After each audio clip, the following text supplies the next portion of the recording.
Israel continues to seek an historic compromise with our Palestinian neighbors, one that ends our conflict once and for all. We want peace based on security and mutual recognition, in which a demilitarized Palestinian state recognizes the Jewish state of Israel. I remain committed to achieving an historic reconciliation and building a better future for Israelis and Palestinians alike. Now, I have no illusions about how difficult this will be to achieve.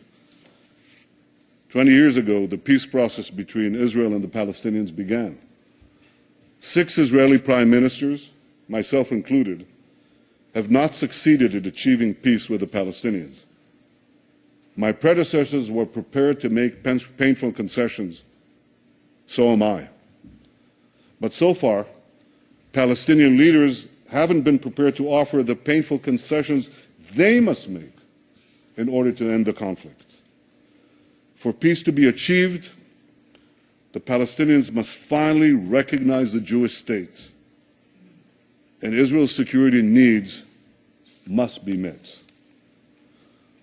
I am prepared to make an historic compromise for genuine and enduring peace, but I will never compromise on the security of my people and of my country, the one and only Jewish state. Ladies and gentlemen, one cold day in the late 19th century, my grandfather, Nathan, and his younger brother, Judah,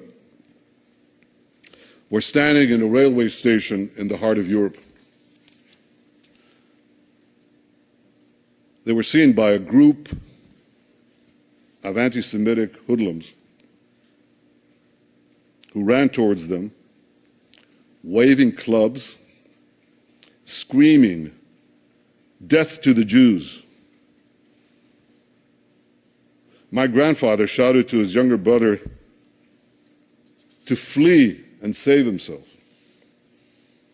And he then stood alone against the raging mob to slow it down. They beat him senseless. They left him for dead. And before he passed out, covered in his own blood, he said to himself, "What a disgrace. What a disgrace. The descendants of the Maccabees lie in the mud, powerless to defend themselves." He promised himself then that if he lived, he would take his family to the Jewish homeland and help build a future for the Jewish people. I stand here today as Israel's Prime Minister because my grandfather kept that promise. And so many other Israelis have a similar story, a parent or a grandparent who fled every conceivable oppression and came to Israel to start a new life in our ancient homeland. Together we've transformed a bludgeoned Jewish people, left for dead, into a vibrant, thriving nation, defending itself with the courage of modern Maccabees, developing limitless possibilities for the future. In our time, the biblical prophecies are being realized. As the prophet Amos said, "They shall rebuild ruined cities and inhabit them. They shall plant vineyards and drink their wine. They shall till gardens and eat their fruit. And I will plant them upon their soil, never to be uprooted again.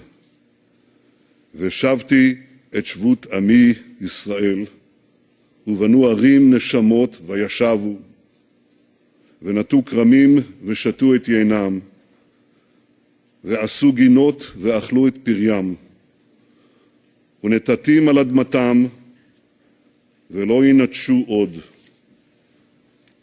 Ladies and gentlemen,